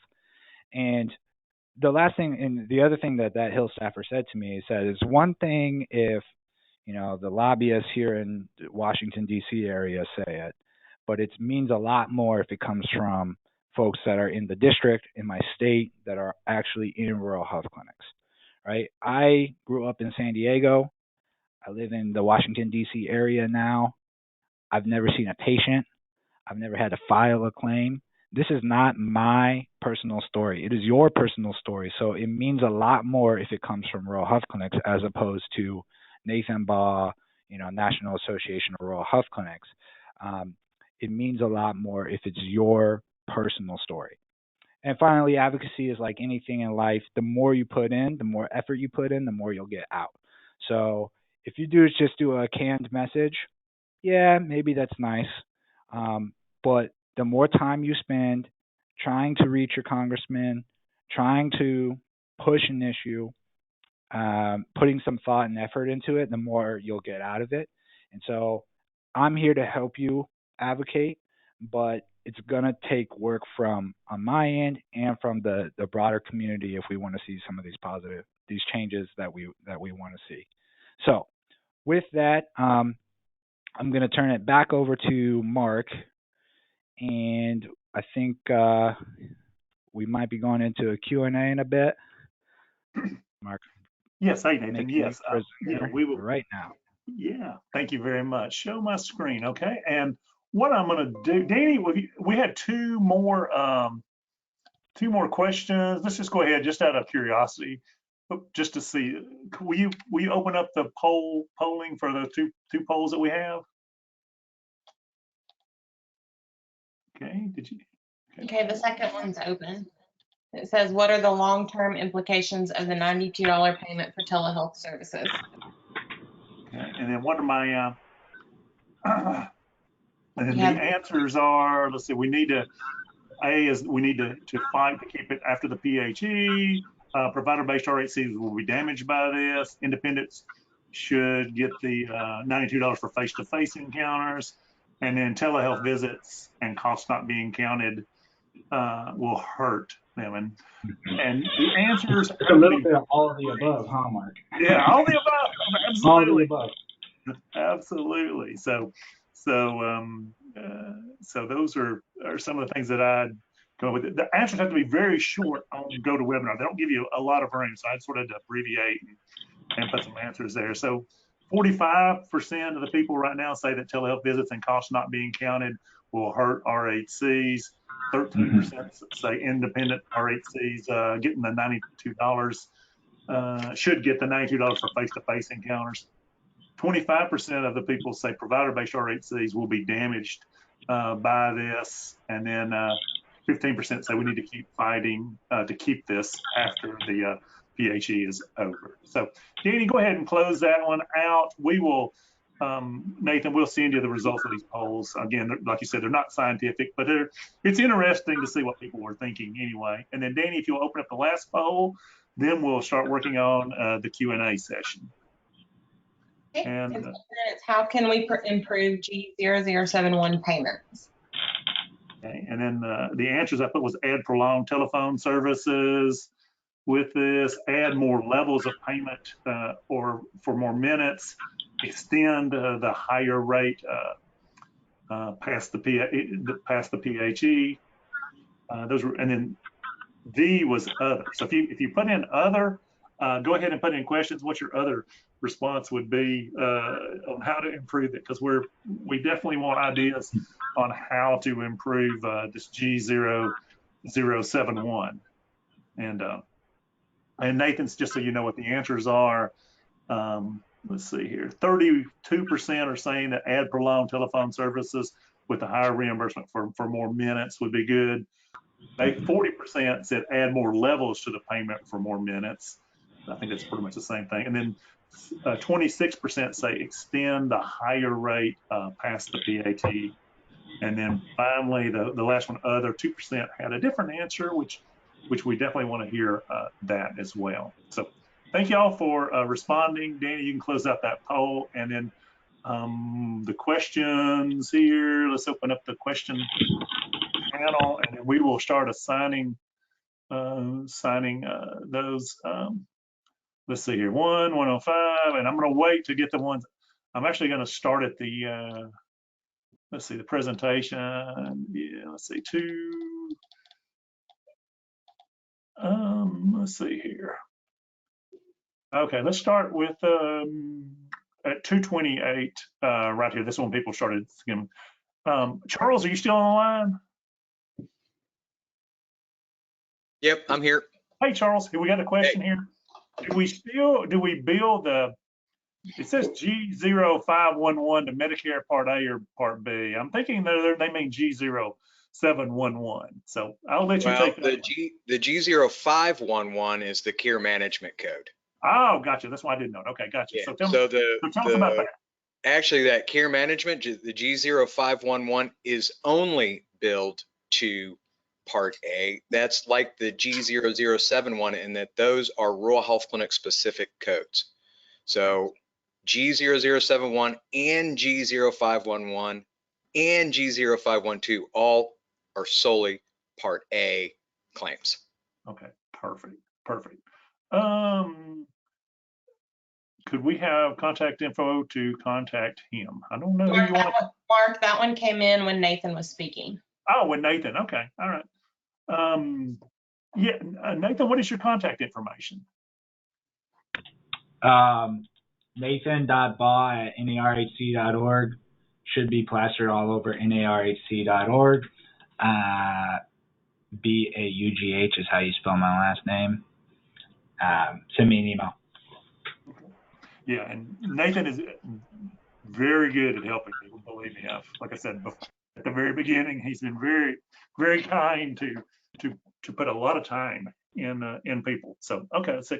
Are we going to get copies of the presentation? Yeah, the copies of the presentation are on our website. It's called ruralhealthclinic.com/COVID-19. Julie Quinn's presentation and her tool, that Excel spreadsheet, we have that there as well. So all these are labeled. It'll say Patty Harper presentation. Even though Patty didn't get to give her presentation today, she graciously yielded her time. That presentation is on there. Julie's presentation, or her presentation and her tool is on there. Nathan's presentation is on there, and it has his contact information as well. And so Patty, since you didn't do your presentation today, do you want to say something for a minute or two about what you were planning on talking about, or something that we talked about today that we just messed up on, or probably need a little bit more clarification, because you're very good at giving us more clarification when Mark speeds right through something. So Patty. So thanks, Mark. Yeah, everybody did a great job on the presentation. My slides were going to be basically the same slides that we did on the previous webinar as far as clinical documentation requirements for a telemedicine visit. And I've added some best practices on those slides from AHIMA and from MGMA. So those are out on the Facebook group page. And also we are still making that telemedicine health note available to people outside of our client circle. So if somebody still wants an example of a telemedicine note for to use, we will be more than glad to let you have that. Okay. That's all, unless somebody has a question about anything about documentation. Okay, well, Patty, since we got you on here, our next question is, do I need to use the modifier CS with a G0071 if it is COVID related? Do you want to tackle that one? Well, yeah, I can. I thought Charles handed that one to you, and then you handed it to me, so it must be a hot potato. It's a hot subject. There we go. So, and Charles, jump in here if I misspeak on this. So, the CS modifier is, in my understanding, used when the telemedicine service results in the ordering of COVID screening. Am I correct on that, Charles? Yes, ma'am. Okay. Or if it's COVID related, so yes. And here is, I think, what is going to be a massively confusing issue. In the guidance, it talks about using the CS modifier, but I think CMS will adjudicate some claims, even if they have the CS modifier on it, mistakenly with coinsurance and deductible.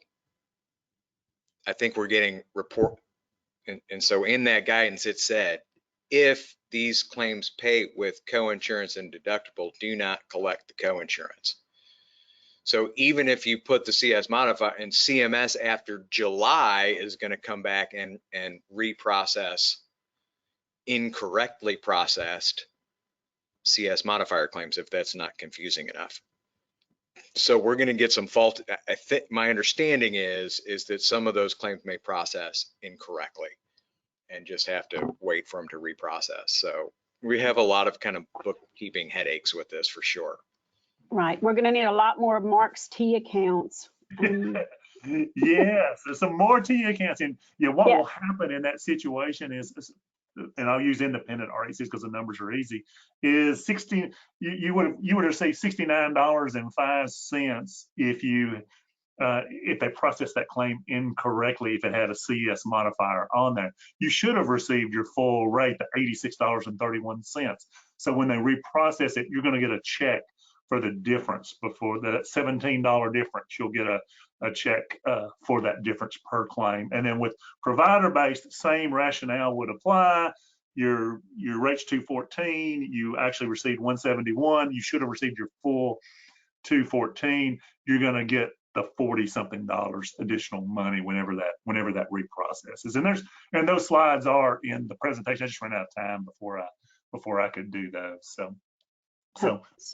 So I think the point there is in your clinical documentation, it needs to clearly be a way to keep up with if the telehealth visit was a COVID-related visit, or if it was just an established patient, acute or chronic condition not related to COVID, because we're going to have to sort out when to use that CS modifier and when not to.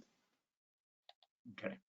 And Patty, let's move on to the next question, because this one is, I'm going to combine two questions into one.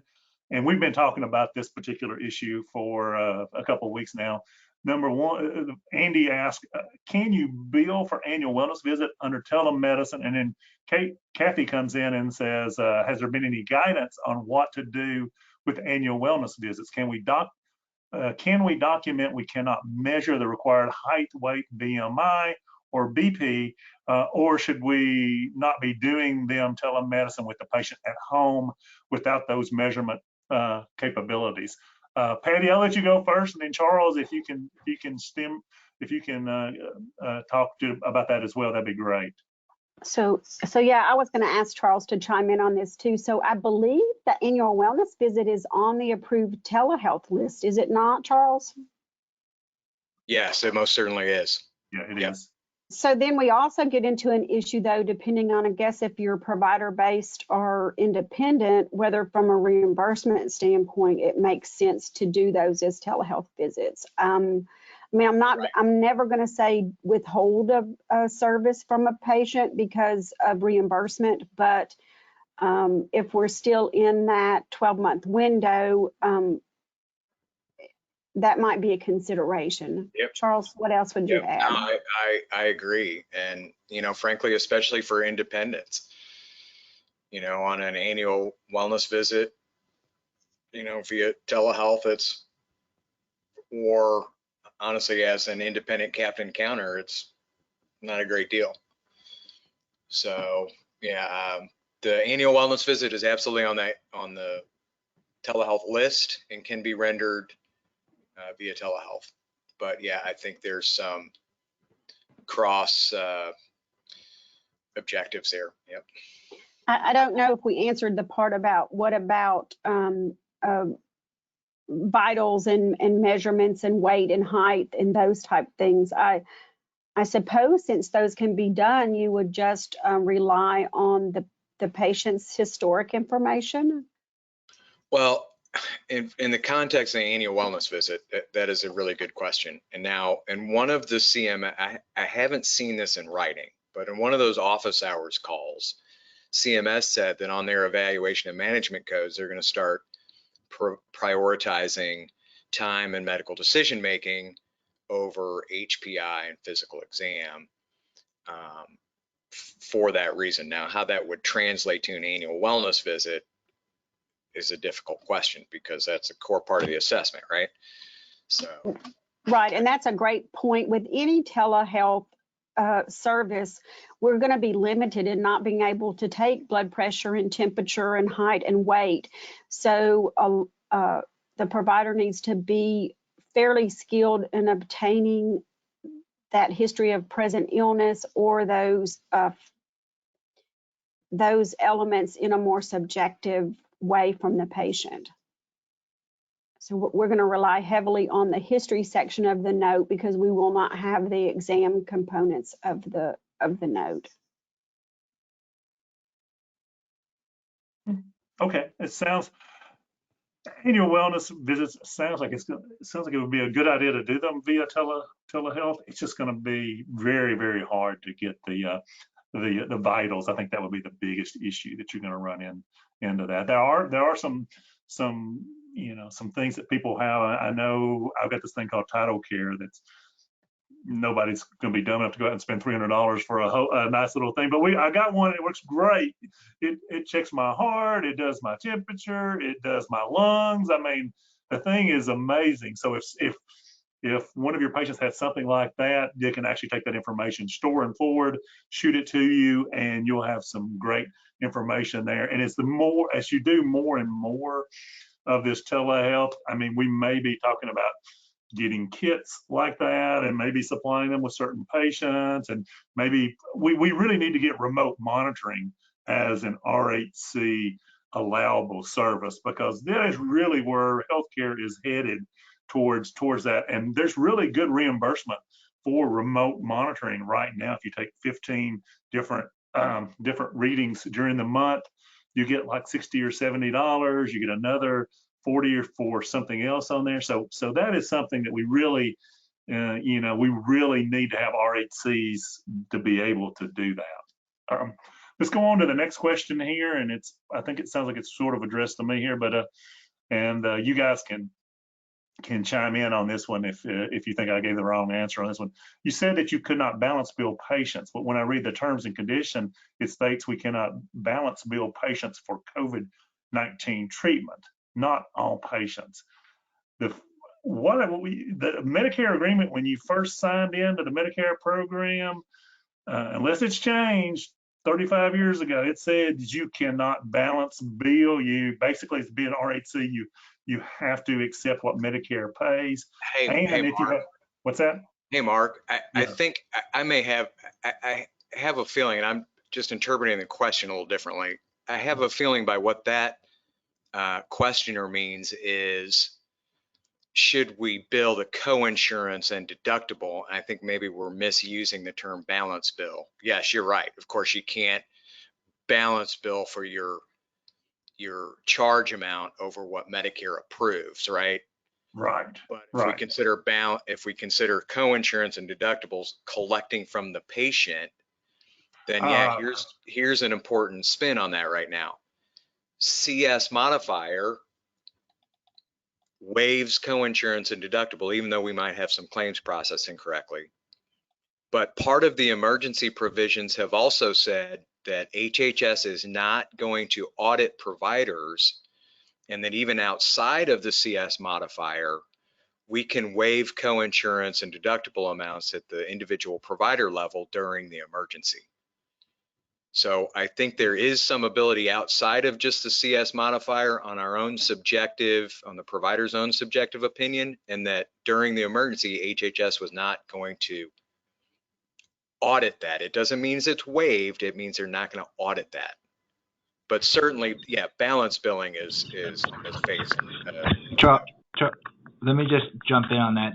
So the option to waive for non-COVID-19 related is only for telehealth. So if you have a patient come in person, Got as far it. as I'm aware, yep, then, and it's completely not related to COVID-19, then you do not have the option to waive that co-insurance. But telehealth, you do. Thank you, Nathan. Thank you. Yeah, really important clarification. Yeah, it is. Yeah. That's the hard thing about all these rules. It's hard to keep up with which rules apply, what dates they apply, and all. So that makes sense. Another question here. We'll go a little bit longer here. We're going over a few minutes, but we'll go 5 or 10 more minutes. I just want to clarify, and this will be a Charles or a Patty or Nathan if he wants to jump in. I just want to clarify, if we have a face-to-face visit, we include the CG modifier and the CS modifier if it's related to COVID-19. I was previously told that the CS modifier takes the place of the CG modifier. No, Charles, you want to handle it? That's incorrect. It's CS and CG. Yeah, that's what. That was a softball there. That one's easy. Yeah. Okay. Let's see here. Can you provide points that should be included in our communications regarding provider-based clinics? I'm not sure about that one. Has anybody got any ideas on that? You say that yeah. I'm guessing that one's for me. Yeah. In terms of, I'm presuming that this person is not happy that telehealth is paid at $92 as opposed to the all-inclusive rate. I don't have talking points fully developed yet for the provider-based RHCs. I think it will have a lot to do with the fact that you're going to have to owe money back to the government in July. I think that that's a good way to present it to policymakers. So just stay tuned in and to our website, and you can always email me. And as I develop some better talking points in terms of passing them on to Congress in regards to the telehealth policy, you'll see those on our website, and I can give those to you. So I don't have them ready to go, but they're coming. Yeah, that's always a tough thing to explain to patients when they get that Medicare summary notice at the end of each quarter, and it shows where you charged $100 for something, and the hospital received $171, and now you want a $20 copay from them, or you wanted a $20 copay from them. So that's always fun to explain. So you got to watch your charges there. Okay, let's go on to the next one. Do we know if RVUs attached to the RHC telehealth visits will change, or will it remain the same as if the visit were face-to-face? I'm not sure what that means. Does anybody figure out what that question means? I would, if you have a system that you can program RVUs on, and we're monitoring productivity via RVU for the sake of paying our providers, right? Yeah, you'd still use the same RVUs to my knowledge. So, and for example, the virtual check-in, it has a small work RVU attached to it. So yes, I'd keep in mind the standard RVUs on it. Okay. Yeah, I can understand the concern because there's a thought that maybe you wouldn't have as much practice expense related with a telemedicine visit perhaps, or maybe you would have more, that maybe that practice expense amount of the RVU would be different, but I haven't seen anything that would recalculate it for telehealth either. And we know those physicians keep up with RVUs. Julie, do you have anything to add there? I don't. When it gets into RVUs and that, I really haven't been involved very much with that. I'm sorry. Okay. It's kind of another reason why, unless you have a really big commercial mix, it's not always the best compensation model to have a work RVU component in there. But that's a whole nother discussion. Okay. We'll take two more quick questions and then we'll end it. I want to respect everybody's time here. What we will do is we will print off all the FAQs, and if they haven't been answered, and we did we had 25 different questions and answers yesterday on an FAQ. If we didn't answer them, we will try to get those incorporated into that and distribute it to you. So our final two questions, and I'll take this one here because it's going to be simple, is do you know if the CS modifier applies to other payers in addition to Medicare? And I'll use my old saying there is you follow the golden rule. Reach out to your payer and find out if they are using some type of modifier, whether it's CS or not, because payers are all over the board. They have their own rules. And then I'll go with our final question is, and this is for Nathan, and it says here, who would the Hill staffer we need to communicate be in Arkansas regarding RHC issues? And I guess we can sort of broaden it a little bit, is how can our people go talk to Hill staffers or talk to their congressman the best way possible? And Nathan, you know that better than I do. So let people know how to reach out. It's a great question. First thing you got to do is figure out who your representative is, and you can do that online. I like Find My Representative, Congress.gov. There's a lot of websites that will help you verify what district you're in. Obviously, the state that you're in, you're going to have two senators as well. At that point, you'll easily get the sort of the front door office number to the folks either in your district or in DC. You can just call up the number that's publicly listed on their website. That is one way, and I would just say you'll probably honestly get an intern or someone at the front desk who is not really policy related.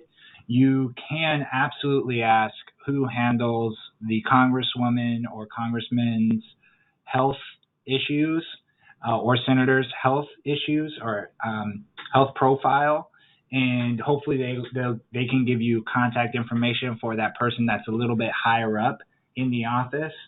Alternatively, if you're really serious and you want to take to the next level, you can reach out to me and I can track down the exact individual and get their email for you.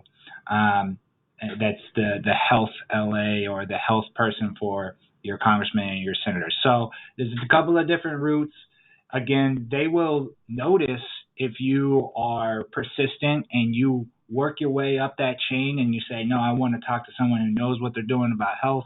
It's very important. They will notice that, as opposed to just calling the intern and saying, hey, pass X, Y, and Z legislation and then hanging up. So again, more effort you put into it, the better. If you're really serious, you can contact me. But generally, those are ways to contact your congressmen and your senators. So, Mark, let me say just a little bit about Arkansas. Arkansas is one of the states that for the Medicaid program has yet to make a COVID decision for telehealth. So I've been spearheading some advocacy at the state level. So if there are questions about Medicaid advocacy, I have a list of those senators and representatives in the state house for Arkansas. That's a great point, Patty. Just if you have a Medicaid axe to grind, the state representatives and state senators is where you want to go. So that's a great point. Okay, well, I think we've taken 2 hours of your time today. Well, thank you. We had about 500 at the peak, and we're still right at 300. So you guys have hung with us, and we appreciate you guys for doing that. A big thank you for Nathan Ma from the NARHC for coming and making this much better. Charles James for always doing a fantastic job. Julie Quinn for always doing a fantastic job. Patty Harper for always coming in and helping us get through all of this. Travis Stevens for the money and for the help in doing this. And if you do have if you want to do some G0511, see, I learned something new, Charles. I didn't even know there's a G0511 out there. And so if you want to do some of those, Travis Stevens at ChartSpan would be the person you'd want to talk to. Again, thanks everybody. We appreciate you. This is recorded, so if you have people that need to see it, they will be able to see it on YouTube. Thank you, and stay safe. Thanks, everybody. Thank you, Mark. Thank you. Bye now. Bye everybody.